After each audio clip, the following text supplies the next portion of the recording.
గద్వాల పోవడానికి ఎంత టైం పడుతుందో కలబుర్గి పోవడానికి కూడా అంతే టైం పడుతుంది.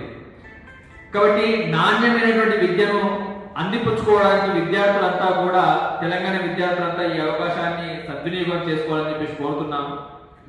ఇది పీజీకి సంబంధించినటువంటి ఎంట్రన్స్, యూజీకి సంబంధించి ఎంట్రన్స్ మళ్ళీ విడిగా రావడం జరుగుతుంది. ఈ PG entrance central university of కర్ణాటకలో సుమారు 36 డిపార్ట్మెంట్లు ఉన్నాయి. ఈ సంవత్సరం కూడా కొత్తగా 5 డిపార్ట్మెంట్లు స్టార్ట్ చేయడం జరుగుతుంది.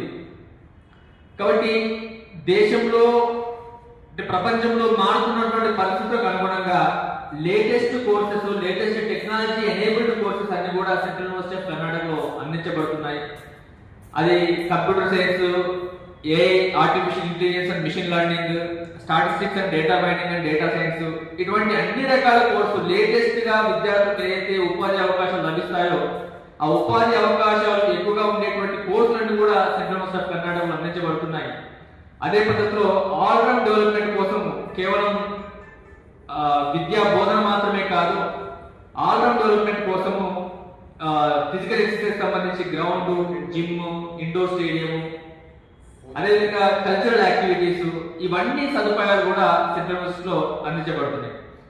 మరొక ముఖ్య విషయం ఏంటంటే సెంట్రల్ యూనివర్సిటీకి వచ్చేటువంటి విద్యార్థులంతా కూడా దేశం మొత్తం నుంచి ఉంటారు. అరుణాచల్ ప్రదేశ్ నుంచి మొదలు పెడితే తమిళనాడులో ఉన్నటువంటి కన్యాకుమారి వరకు కూడా విద్యార్థులు ఉంటారు. సుమారు 25-26 రాష్ట్రాల నుంచి విద్యార్థులు ఒక చోట ఒక యూనివర్సిటీలో చదువుకుంటున్నప్పుడు వాళ్ళు భారతదేశం గురించి తెలుసుకోవాలనుకుంటే కనుక చిన్న వయసులోనే భారతదేశం మొత్తం తెలుసుకునేటువంటి అవకాశం ఉంటుంది సెంట్రల్ యూనివర్సిటీలో అడ్మిషన్ పొందిన కారణంగా.